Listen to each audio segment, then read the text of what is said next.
Bugungi kunda mamlakatimizda ma'naviyat va ma'rifatni yuksaltirish, kitobxonlik madaniyatini oshirish, yoshlar va keng jamoatchilikning bilim olishga bo'lgan qiziqishini rag'batlantirish davlat siyosatining ustuvor yo'nalishlaridan biriga aylangan. Bu borada oliy ta'lim muassasalari qoshidagi kutubxona va axborot markazlari muhim o'rin tutadi. Xususan, Samarqand davlat universiteti tarkibida faoliyat yuritayotgan Axborot resurs bosh markazi zamonaviy axborot innovatsiya muhitini yaratishda yetakchi maskanlardan biriga aylangan. Markazda talabalar, magistrantlar, doktorantlar, tadqiqotchilar va professor o'qituvchilar uchun zarur bo'lgan ilmiy, ta'limiy va metodik adabiyotlar, zamonaviy elektron manbalar, multimedia resurslar bilan ta'minlanib kelinmoqda. Ularning ilmiy izlanishi uchun barcha zarur sharoitlar yaratilgan. Shuningdek, Axborot resurs markazi doimiy ravishda elektron va bosma ko'rinishdagi adabiyotlar, ilmiy jurnallar, ma'lumotlar, ensiklopediyalar va ta'limiy qo'llanmalar fondini boyitib bormoqda.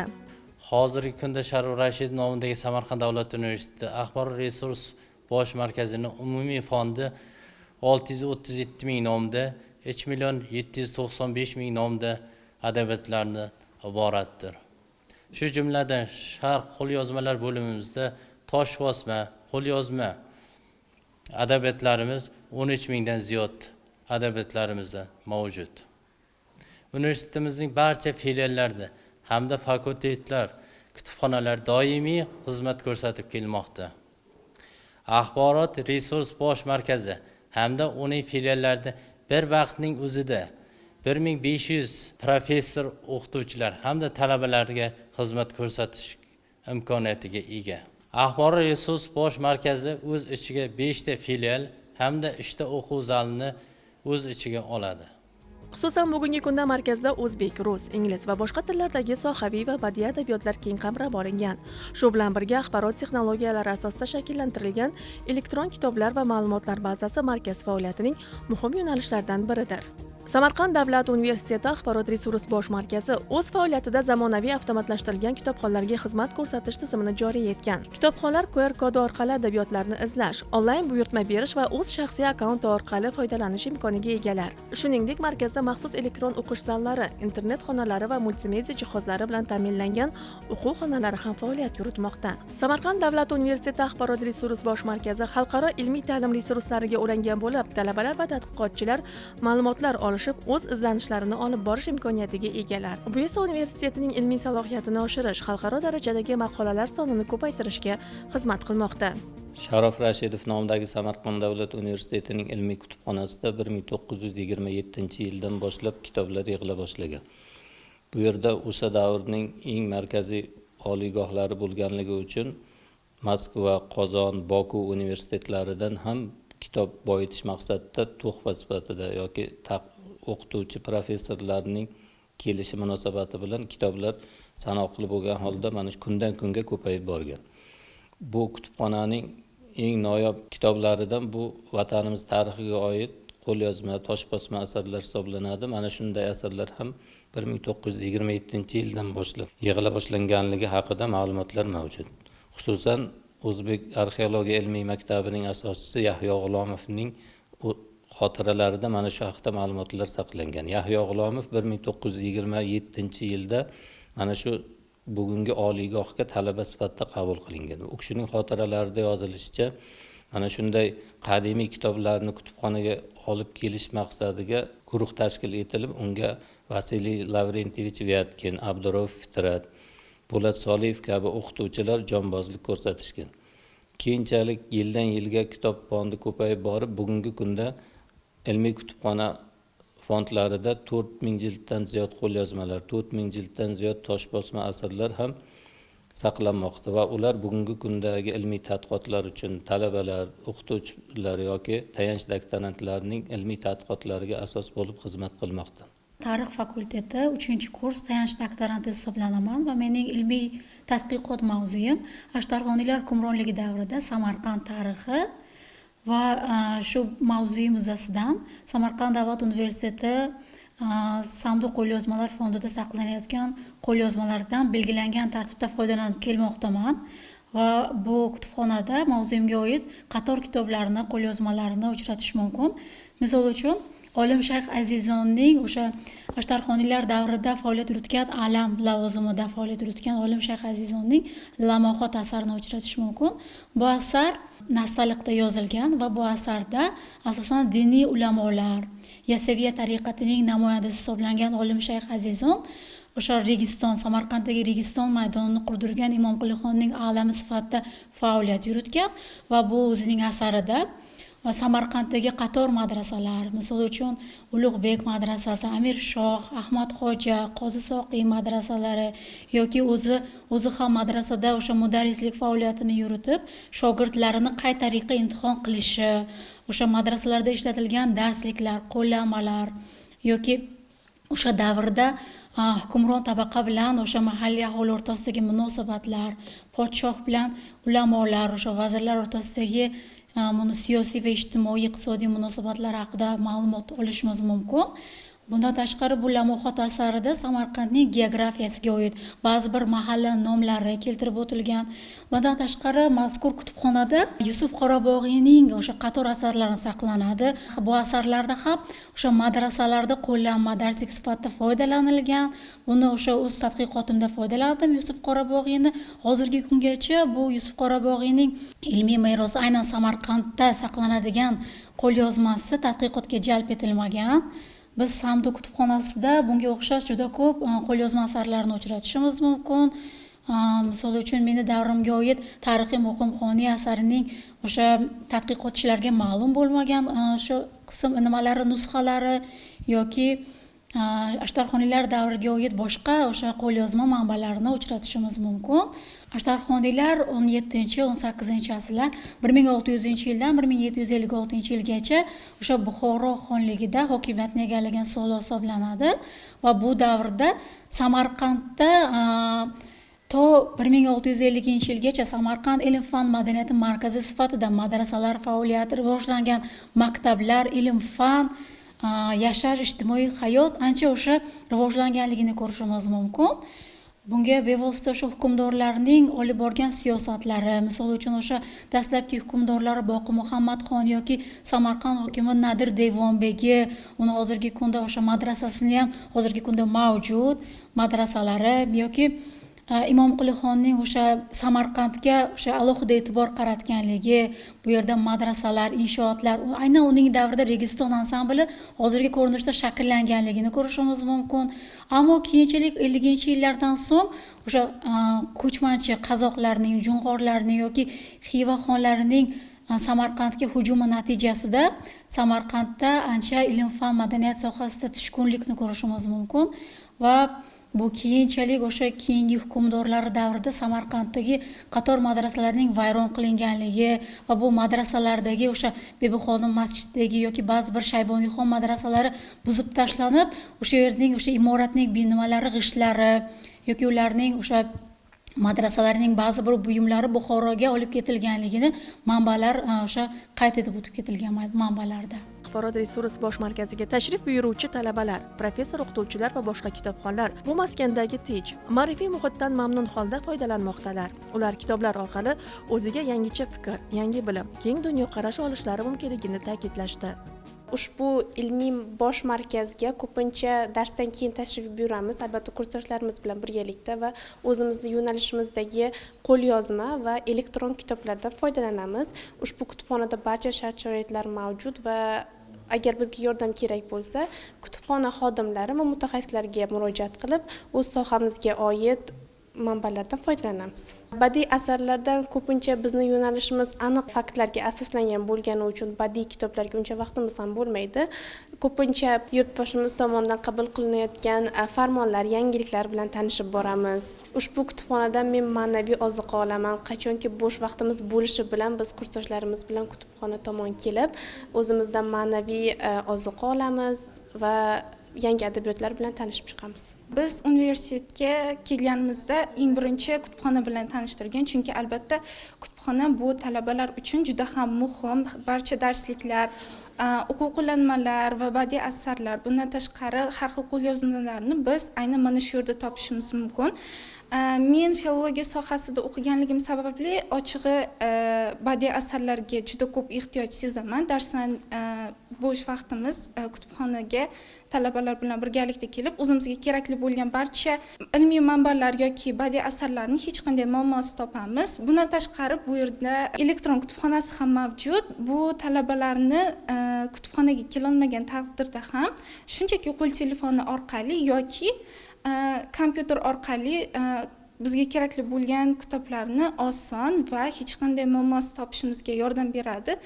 Ochig'ini aytganda, kutubxona bu barcha eshiklarni ochish mumkin bo'lgan asosiy joy, shunchaki qiziqish va izlanish bo'lsa yetarli.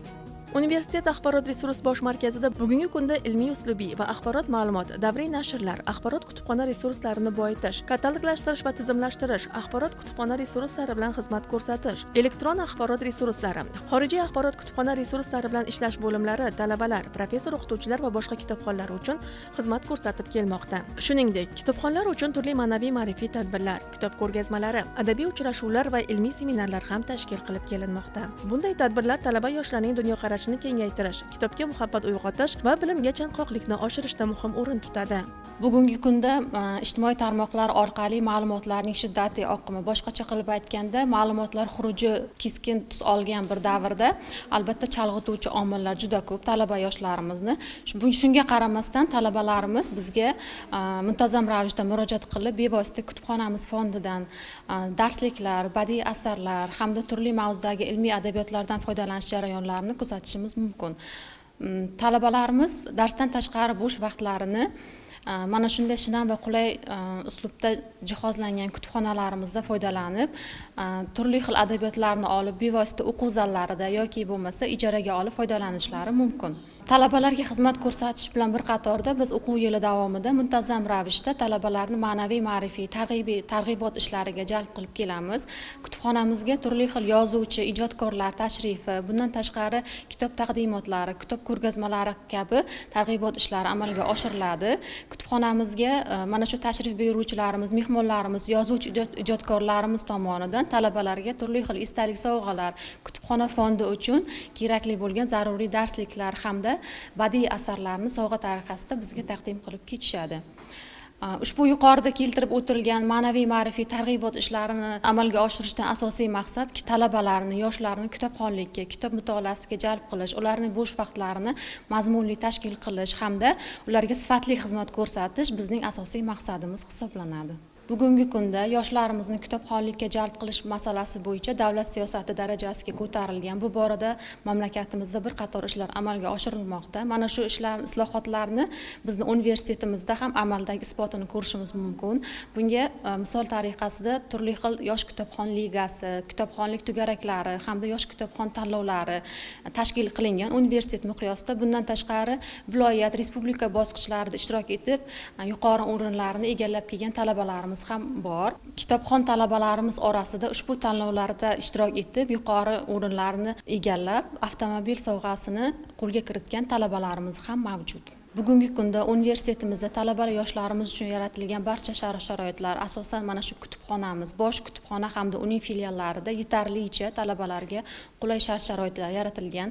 Talabalar ushbu kutubxonamizdan foydalanish jarayonida o'zlariga sifatli bilim olishi bilan bir qatorda bo'sh vaqtlarini mazmunli tashkil qilib, maroqli hordiq chiqarib ketish imkoniyatiga ham ega bo'ladi. Bugungi kunda biz talabalarimizga fondimizda mavjud bo'lgan darsliklar, o'quv qo'llanmalar hamda ilmiy badiiy adabiyot bilan xizmat ko'rsatish bilan bir qatorda talabalarimiz istalgan masofadan turib bizni elektron kutubxonalarimizdan foydalanishlari, shu bilan birga onlayn tarzda o'qishlari hamda offlayn tarzda foydalanishlari ham mumkin. Buning uchun biz talabalarimiz uchun barcha qulay shart-sharoitlar yaratilgan. Yurtimizda hamda universitetimizda olib borilayotgan mana shunday sa'y-harakatlarning barchasi talabalarimizning sifatli ta'lim olishi hamda o'z kasbining yetuk mutaxassisi bo'lib yetishi uchun xizmat qilib kelmoqda. Universitet kutubxonasi 1927-yilda hozirgi biokimyo fakulteti binosida ish boshlagan. Unda atigi 3 kishi ishlar. Kutubxona fondi asosan sanoqli, asosan Moskva, Qozon, Saratov, Baku universitetlari kutubxonalaridan yuborilgan qilingan kitoblardan iborat bo'lgan. Bugungi kunda esa kutubxonaning umumiy fondi 637 nomdagi 3.796 nusxani tashkil etadi. Bunda asosan ilmiy adabiyotlar, o'quv adabiyotlar, darsliklar, badiiy adabiyotlar va xorijiy adabiyotlardan iborat. Joriy yilda esa kutubxona fondi 296 nomdagi 352 nusxada xorijiy adabiyotlar bilan boyitildi. Hozirda kutubxona tizimida 5 ta axborot resurs markazi, Fizika muhandislik instituti, biokimyo instituti, agrobiotexnologiyalar va oziq-ovqatlar xavfsizligi instituti Jomboy filiali, intellektual tizimlar va kompyuter texnologiyalari kutubxonalari hamda 3 ta talabalar turar joyi kutubxonalari faoliyat olib bormoqdalar. Ilmiy axborot resurs markazi bosh markazida 200 o'ringa mo'ljallangan 2 ta o'quv zali, 12 ta kitob saqlash xonalari, 8 ta boshqa yordamchi xonalardan mavjud. Universitetning talabalar turar joyi kutubxonasida 20 o'ringa mo'ljallangan o'quv zali mavjud bo'lib, unda 3138 donadan ortiq o'quv adabiyotlar bilan ta'minlangan. Universitet axborot resurs bosh markazi ta'lim, ilm fan rivojiga munosib hissa qo'shib kelayotgan zamonaviy axborot makoni sifatida universitet hayotda muhim o'rin egallab kelmoqda. Yurtboshimiz tomonidan ilgari surilgan raqamlashtirish g'oyasini o'zimizga maqsad qilib olgan holda shu raqamli kutubxona ishlab chiqish bosqichida harakat olib bormoqdamiz. O'zbekistonda yagona bo'lgan raqamli kutubxona, ya'ni elektron kutubxona boshqaruv tizimini ishlab chiqqanmiz jamoamiz bilan birgalikda. Ushbu tizim o'zida 5 ta dasturni, 5 ta katta dasturni o'z ichiga olgan bo'lib, sun'iy intellekt asosida raqamlashtirilgan kutubxona tizimida ishlaydi. Bunda talabalarga hamda professor o'qituvchilarga barcha sharoitlar yaratilgan, kutubxona haqida ma'lumotlar, bundan tashqari istalgan adabiyotlar, xalqaro ma'lumotlar bazalari bilan ishlash imkoniyatiga ega. Talabalar Xemis platformasidagi login parollari orqali ro'yxatdan o'tgan holda tizimning barcha imkoniyatlaridan foydalanishlari mumkin. Ushbu tizimda elektron adabiyotlar, qidiruv tizimlari, saralash algoritmlaridan foydalangan holda adabiyotlarni o'zlari istagan adabiyotlarni topib, o'ziga yuklab olib, har qanday vaziyatda, har qanday joyda, har qanday vaqtda foydalanishlari mumkin. Bundan tashqari ushbu tizimda mobil ilovasi ham mavjud bo'lib, talabalar uyda yoki yotoqxonada foydalanish imkoniyatiga ega. Tizimda adabiyotlar, maqolalar, dissertatsiya, monografiyalar, qo'lyozmalar, xalqaro ilmiy ma'lumotlar bazalari hamda jurnallar kategoriyasi mavjud bo'lib, talabalar o'zlari istagan bo'limdan xohlagan narsalarni topib foydalanishlari mumkin. Elektron tizimimizda maxsus qurilmalar ham mavjud bo'lib, ushbu qurilmamizning nomi kitob olish hamda qaytarish mini stansiyasi deb nomlanadi. Ya'ni bu foydalanuvchi kartasi orqali o'zlariga xodimlar aralashuvsiz kitoblarni o'z nomiga rasmiylashtirish yoki o'sha foydalanib bo'lgan adabiyotlarni nomidan chiqarish amaliyotlarini bajarish mumkin. Masalan, ushbu kitobimiz ushbu maxsus joyga qo'yamiz hamda talaba kartasini qo'ygan holda shaxsiy kabinetimizga kiramiz. Demak, ushbu joydan kitobni olish bo'limiga tanlanadi. O'sha bo'lim tanlanganda kitob nomi avtomatik tarzda bu yerga, bu yacheykaga joylanadi. Kitobni olish tugmasini bosish orqali kitobni o'zimizning nomimizga ushbu kitob rasmiylashtirildi. Endi ushbu kitobni uyga olib ketish bemalol mumkin. Ya'ni bu elektron tizimda talaba qarzdor hisoblanadi. Qachonki yana olib kelib topshirmaguncha. Kitobni olib keladi, bu yerga joylashtiriladi maxsus bo'limiga. Ya'ni kitobni qaytarish bo'limini bosgandan keyin tanlaganda kitob qaytarildi. Tayyor tugmasini bosish orqali kitob xona hisobiga joylandi. Markaz xodimlari tashabbuskor bo'lib, kitobxonlarga xizmat ko'rsatish sifatini yaxshilash, ularni yangi axborot resurslari bilan ta'minlash borasida doimiy ish olib borishmoqda. Bugungi kunda talabalarimiz bizga darslar bilan bir qatorda o'zbek va jahon adabiyotlariga oid asarlarga murojaat etadilar va ushbu murojaatlar sifatli va xizmat ko'rsatiladi. Bizning kutubxonamiz kunduzgi va kechki bo'limdan iborat bo'lib, talabalarimiz darsdan keyin kelib kutubxonamizdan foydalanishadi va ularga xizmat ko'rsatiladi. O'quv zallarimiz doim kitobxonlar bilan band va talabalarimiz tinimsiz o'qish va izlanishdalar. Bizning xizmat ko'rsatish bo'limimiz talabalarni sifatli, bilimli va salohiyatli bo'lib yetishda xizmat ko'rsatishdan mamnunmiz.